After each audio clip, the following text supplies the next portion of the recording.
So, ngayon mga tol, ngayong araw, magkakabit tayo ng bagong pipe ng ating Sniper 150. So, binili natin to ay Pops Jong. So, Replica Pro yung tatak na ating tambutsyo na binili. So, second hand nito pero good as new. Kasi bihira niya lang nagamit to dun sa kanyang motor. So, yung motor na Sniper niya, bininta niya na. So, itong pipe na Replica Pro, yan, binenta niya na sa atin. So, kakabit natin ito sa Sniper natin ngayong araw na matesting natin bago tayo mag-deliver sa Grab. So, let's go mga tol. Kabitan natin to.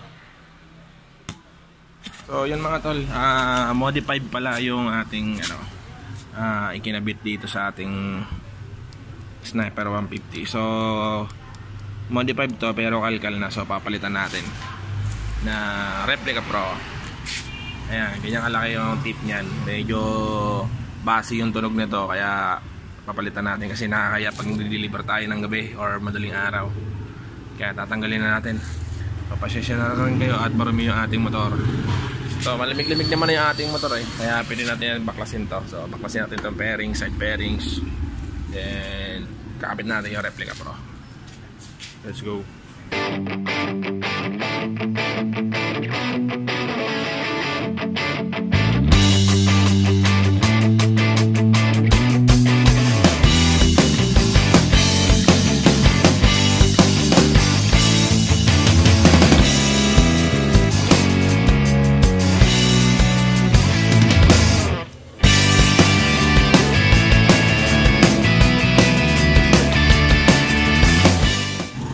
Mga tol, natanggalan natin yung ating pipe. So, kumpara natin. So, yan. Ito ang gamit nating pipe mga tol.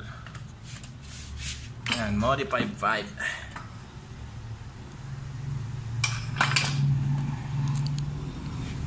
So, itong gamit natin mga tol, modified pipe. Yan. So, papalitan natin ngayon ng Replica Pro. So, ito kasi parang stock pipe. Itong modified. Yan, papalitan natin ng Replica Pro. So, para silang slip-on yan mga tol. Ayan o. Mga slip-on yan. Nahuhugot lang yan din. Ang kaiba lang nito, may bang sensor. Tapos itong siya. Tapos itong elbow nitong Replica Pro. So, walang bang sensor yan. Itong modified may bang sensor.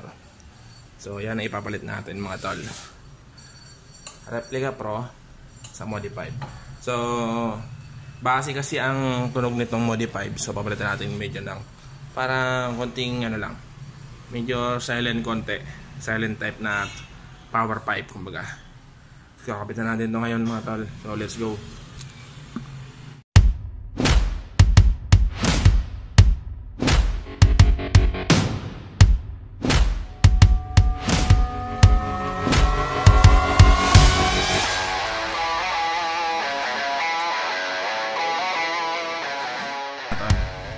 So yun mga tol, nakabit na natin, naipit na natin. So sound check natin.